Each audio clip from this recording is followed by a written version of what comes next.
মির্জা ফখরুল এবং তার আশেপাশে কতগুলো কুত্তার বাচ্চা হায়না হারামজাদা বসে আছে। এই বেটা পকেট মাই হারামজাদা, তুই চাঁদাবাজি করতে শুয়ারের বাচ্চা শান্তিনগর বাজারে গিয়ে মাছের আড়তে ঢুকে শান্তিনগর বাজার থেকে চাঁদাবাজি কইরা তুই মাছ নিছিস ওইখান থেকে শুয়ারের বাচ্চা। তুই কার কথা বলতেছিস? বেগম জিয়াকে ডেমোরাইজ করেছে, বেগম জিয়াকে অসম্মান করেছে, বেগম জিয়াকে চুরির দায়ে হাজতে ঢুকিয়েছে। আজকে সেই কুত্তার বাচ্চা বিএনপি নিজের নেত্রী কষ্টের কথা তারা ভুলে গেছে, নিজের নেত্রীকে মৃতপ্রায় করে রেখেছে সেটাকে তারা ভুলে গেছে। আজকের বিএনপি ভারতের এই আহ্বানে সাড়া দিয়েছে। কি সাড়া দিয়েছে? আসো তোমাকে লেন্দুব দর্জি বানাবো। বিএনপির ভিতরে ভারতীয় চাকর আমির খসরু মাহমুদ এবং পাশে, আমি এই ভদ্রলোককে চিনি না, তার নাম সম্পর্কে আমার খুব একটা ধারণা নাই, ববি হাজ্জাজ, আমি জানি না ওনাকে, ওনার সম্পর্কে ভালো বা খারাপ বলার মতো কোনো তথ্য আমার কাছে নাই।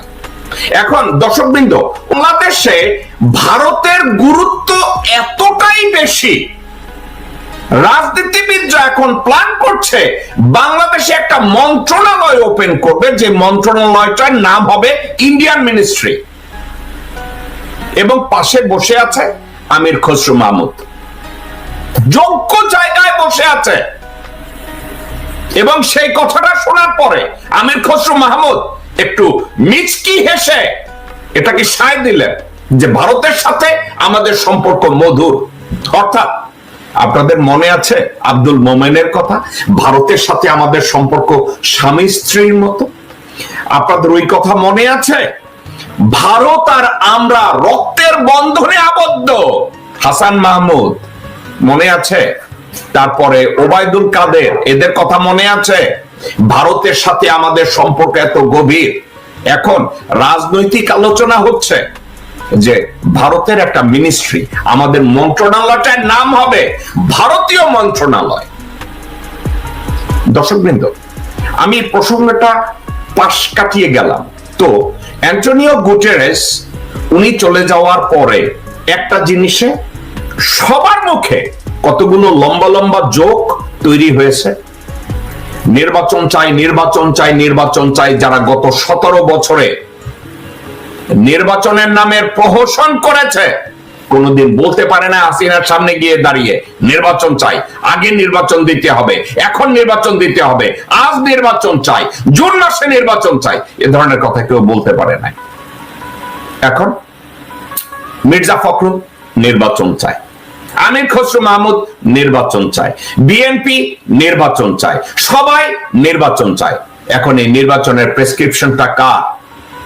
দর্শকবৃন্দ, এই নির্বাচনের প্রেসক্রিপশনটা কার? আপনার মনে আছে আমি যখন টকশো গুলো করতাম, আমি বলতাম হাসিনার গভর্নমেন্ট অর্থাৎ আওয়ামী লীগ গভর্নমেন্ট যদি বাংলাদেশে ফল করে, সবচেয়ে ক্ষতিগ্রস্ত হবে একটা দেশ, সবচেয়ে ক্ষতিগ্রস্ত হবে একটা দেশ। আমার ভাই বোনেরা, আমার দর্শকবৃন্দ, আপনাদের এই কথাটা মনে আছে যে সবচেয়ে ক্ষতিগ্রস্ত হবে হাসিনা শেখ? হাসিনা শেখ হবে দ্বিতীয় ক্ষতিগ্রস্ত, সবচেয়ে বেশি ক্ষতিগ্রস্ত হবে ভারত। আপনাদের আমার কথাটা মনে আছে? এখন ভারত তার এই ক্ষতিটাকে আর কন্টেইন করতে পারছে না, তাদের এই লস তারা আর মেনে নিতে পারছে না, তাদের এই নপুংসতা, চা বিক্রেতার চাকর বাকররা বাংলাদেশে আর কোথাও দাঁড়াতে পারছে না। এখন তাদের কষ্ট। বিএনপি কে বলছে আয় তুই বগলে আয়, তোর কতগুলা গরু ছাগল কুত্তা হারামজাদা আছে না, তোদেরকে দিয়ে সরকার বানাই দেব বাংলাদেশে। লেন্দুব দর্জি খালেদা জিয়া কইছে তোরে লেন্দুব দর্জি বানাবো, তুই তাড়াতাড়ি দৌড়ে আয়। দর্শকবৃন্দ, আজকের এই কথাটা কেন বললাম আপনারা কি জানেন? বাংলাদেশের প্রথম শ্রেণীর রাজনৈতিক দলের ভিতরে প্রথম একজন নেত্রী হাসিনাকে বলেছিল লেন্দুব দর্জির মতো আচরণ করবেন না, লেন্দুব দর্জির মতো কথা বলবেন না। কে বলেছিলেন আপনাদের মনে আছে? আমার মনে আছে, বেগম খালেদা জিয়া। বেগম খালেদা জিয়া এই কথাটা বলেছিলেন একজন স্টেটসম্যানের মতো। স্টেটমেন্ট, একজন স্টেটসম্যান যেভাবে কথা বলে, বেগম জিয়া এই কথাটা বলেছিলেন যে লেন্দুব দর্জির মতো কথা বলবেন না, লেন্দুব দর্জির মতো আচরণ করবেন না। বেগম জিয়াকে এর খেসারত দিতে হয়েছে। ডিপ্লোম্যাট এটাকে নিয়ে হেডলাইন করেছে, হিন্দুস্তান টাইমস এটা নিয়ে আর্টিকেল করেছে। বেগম জিয়াকে ডেমোরাইজ করেছে, বেগম জিয়াকে অসম্মান করেছে, বেগম জিয়াকে চুরির দায়ে হাজতে ঢুকিয়েছে। আজকে সেই কুত্তার বাচ্চা বিএনপি নিজের নেত্রী কষ্টের কথা তারা ভুলে গেছে, নিজের নেত্রীকে মৃতপ্রায় করে রেখেছে সেটাকে তারা ভুলে গেছে। আজকের বিএনপি ভারতের এই আহ্বানে সাড়া দিয়েছে। কি সাড়া দিয়েছে? আসো তোমাকে লেন্দুব দর্জি বানাবো। আর মির্জা ফখরুল এবং তার আশেপাশে কতগুলো কুত্তার বাচ্চা, হায়না, হারামজাদা বসে আছে। লেন্দুব দর্জি 1 কে? মির্জা ফখরুল। লেন্দুব দর্জি 2 আব্দুল আউয়াল মিন্টু। লেন্দুব দর্জি 3 আমির খসরু মাহমুদ। লেন্দুব দর্জি 4 মির্জা আব্বাস। লেন্দুব দর্জি 5 ইকবাল হোসেন টুকু। লেন্দুব দর্জি 6 সামাওবাদ। লেন্দুব দর্জি 7 সালাউদ্দিন। আপনাদের কারো সন্দেহ আছে? ভারত থেকে ট্রেনিং নিয়ে এসেছে, র তাকে তৈরি করে দিয়েছে। বুঝেছেন? এদেরকে দিয়ে বিএনপি এখন লেন্দুব দর্জির সরকার গঠন করবে। হয়তো বেগম জিয়াকে তাদের দরকার নাই, তারেক জিয়াকে তাদের দরকার নাই। কেন দরকার নাই? বেগম জিয়া তো ভারতের আধিপত্যবাদ এবং আগ্রাসন মেনে নেবে না। তো জনাব তারেক রহমান, তার শরীরে তো জিয়ার রক্ত, ওই রক্ত তো ভারতের আধিপত্যবাদ এবং আগ্রাসন মেনে নেওয়ার কথা না। Therefore, বেগম জিয়া দেশে ছিল, তাকে বাইরে জোর করে পাঠাও। তারেক রহমানের মামলাগুলো ঝুলায় রাখো, সে যাতে দেশে না আসে। আর মির্জা ফখরুল ভাষণ দিতে গিয়ে বলবে শেখ মুজিবুর রহমান আমাদের নেতা ছিল না। এ হচ্ছে বিএনপি। দর্শকবৃন্দ, তো সর্বসাকল্যে গিয়ে তারা নির্বাচন প্রেসক্রিপশন। আজকের একটা কথা আমি আপনাদেরকে বলে রাখি, সত্যিকার অর্থে বাংলাদেশে এখন যারা নির্বাচনের প্রপোনেন্ট, যারা নির্বাচন চায়, যারা নির্বাচনের জন্য গলা শুকায়, তাদের টার্গেট জনগণের কল্যাণ না, তাদের টার্গেট দেশের উন্নয়ন না, তাদের টার্গেট বাংলাদেশের স্থায়িত্ব না। তাদের টার্গেট একটা, one and only target, doctor Yunus খেদাও আর ভারত বাঁচাও। দর্শকবৃন্দ, ঠিকই শুনেছেন, তাদের টার্গেট একটা, ডক্টর মোহাম্মদ ইউনূসকে খেদাও আর ভারতকে বাঁচাও। ভারত মরে যাচ্ছে।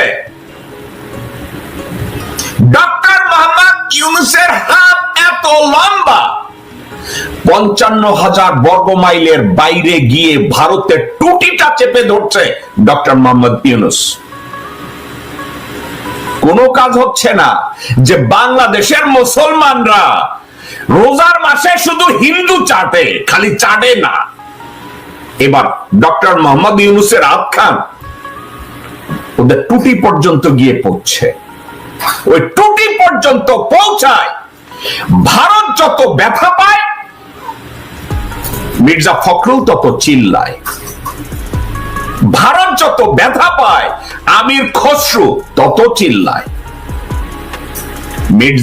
ভারত যত কষ্টে থাকে, বিএনপি নেতৃবৃন্দের মুখের দিকে তাকায় দেখেন, আহারে মরে যাচ্ছে। নির্বাচন, আসল কথা কি? কথা একটা, ইউনূস খেদাও ভারত বাঁচাও। বিএনপির মূল মন্ত্র একটা, বাংলাদেশ জিন্দাবাদ তাদের কোনো মূল মন্ত্র না, 31 দফা তাদের কোনো মূল মন্ত্র না, বেগম জিয়ার চিকিৎসা তাদের মূল মন্ত্র না, বাংলাদেশের অস্তিত্ব টিকাও এটা কোনো মূল মন্ত্র না। তারা এই নির্বাচনটাকে সামনে তাড়াতাড়ি করার জন্য, বাংলাদেশের আইন শৃঙ্খলা পরিস্থিতিকে সবচেয়ে নিচে নামানোর জন্য বিএনপির পাশে কাজ করছে বাংলাদেশের মিডিয়া। দর্শকবৃন্দ, বাংলাদেশের মিথ্যাচারী, বাংলাদেশের সামাজিক পতিতা, শুয়োরের বাচ্চা প্রথম আলো, মতি এবং মাহফুজা নামের মতো ডেইলি স্টার, 71 আর এদের আজে বাজে এদের নাম আর না নিলাম। এই দেমকে আব্বাস, এই হারামজাদা, দেমটা কে? হারামজাদা, তুই ইলিয়াস আলীর গুমের সাথে জড়িত কুত্তার বাচ্চা।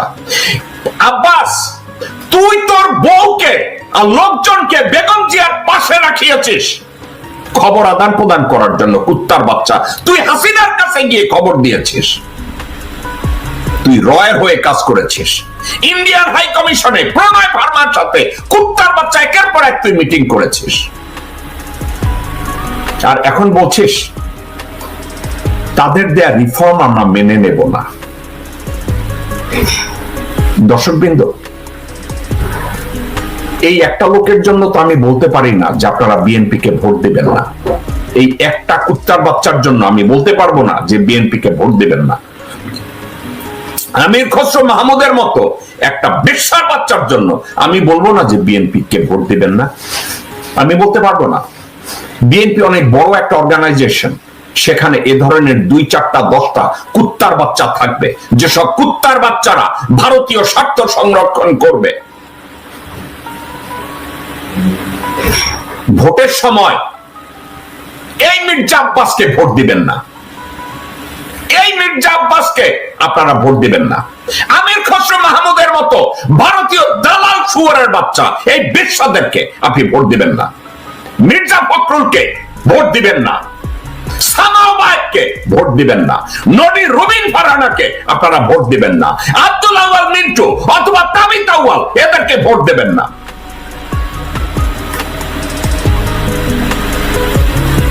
এরা ভারতীয় দালাল, এরা ভারতীয় কুত্তার বাচ্চা।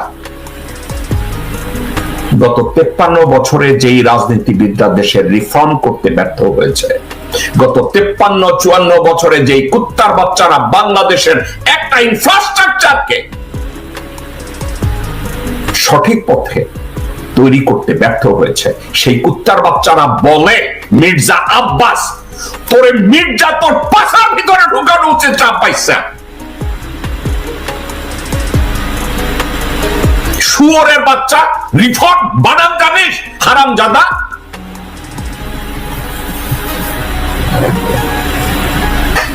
তুই আর তোর ভাই ফালু একত্র হয়ে বিএনপিটাকে ক্যান্সার বানায় দিছিস। তোর মতো কুত্তার বাচ্চারা বিএনপির ক্যান্সার, মির্জা ফখরুলের মতো লোকজনরা বিএনপির ক্যান্সার। এই যে 10-12টা নাম আমি কন্টিনিউয়াসলি বলি, তোরা বিএনপির ক্যান্সার। আর জনাব তারেক রহমানের পাশে কতগুলো বটতলার উকিল পঙ্গপাল বসে আছে, এরা হচ্ছে cancer. Tarique Rahman, with you all respect, আপনাকে একটা কথা বলি, আপনি গভর্নেন্সের উপর একটু লেখাপড়া করেন। আপনার এই 31 দফা, 19 দফা, 11 দফা, 6 দফা এগুলো শুনতে শুনতে জনগণ এখন টায়ার্ড। হাসিনার যেমন উন্নয়ন শুনতে শুনতে জনগণ টায়ার্ড, আপনার এই 31 দফা আর 19 দফা শুনতে শুনতেও জনগণ এখন টায়ার্ড। জনাব তারেক রহমান, এই 31 দফার ভিতরে প্রত্যেকটা দফা মিনিংফুল নিঃসন্দেহে, কিন্তু একটা কথা, জনগণ আর এই দফা শুনতে চায় না। ফর এক্সাম্পল আপনাকে আমি বলি, আপনি বলেছেন অর্থনৈতিক প্রবৃদ্ধিকে আপনি বাড়াবেন। জনগণ জানতে চায় আপনি কিভাবে বাড়াবেন, কাকে দিয়ে বাড়াবেন। কোনোদিন তো আমরা শুনি নাই আপনি 31 দফার জন্য 31টা এক্সপ্লেনেশন আপনি দিবেন যে আপনার এই দফাটাকে এইভাবে বাস্তবায়ন করবেন এবং কার দ্বারা বাস্তবায়ন করবেন। আপনার দলে কি বিশ্বস্ত লোক আছে? আপনার দলে কি বিশ্বস্ত নেতা রয়েছে? আপনি 31 দফা দিয়ে আপনি বলছেন জনগণকে ভোট দিতে। আপনি 31টা দফায় 31টা স্পিচ আপনি কখনো দিচ্ছেন জনাব তারেক রহমান? আপনি বলছেন আমি আমার এই দফাকে এইভাবে বাস্তবায়ন করব। আপনি বলেছেন আমার বাজেট ডেফিসিট আমি এইভাবে কভার করব। আপনি বলেছেন আমি এইভাবে এমপ্লয়মেন্ট তৈরি করব। আপনি বলেছেন কোথাও আমার পররাষ্ট্রনীতি এইভাবে আমি ডেভেলপ করব। আপনি কোথাও বলেছেন আমার বাণিজ্য নীতি আমি এইভাবে ডেভেলপ করব। আপনি বলেছেন আমার ইন্ডাস্ট্রিয়াল রেভলিউশন আমি এইভাবে তৈরি করব। একবারও বলেন না জনাব তারেক রহমান। আপনি কোথাকার এই বুলশিট 31 দফা নিয়ে আপনি সামনে এসেছেন? কাকে দিয়ে আপনি এগুলো করাবেন? আপনার পাশে কতগুলো বালছল বৈশা আছে, এগুলোকে দিয়া? মির্জা ফখরুলকে দিয়া? মির্জা আব্বাসকে দিয়া?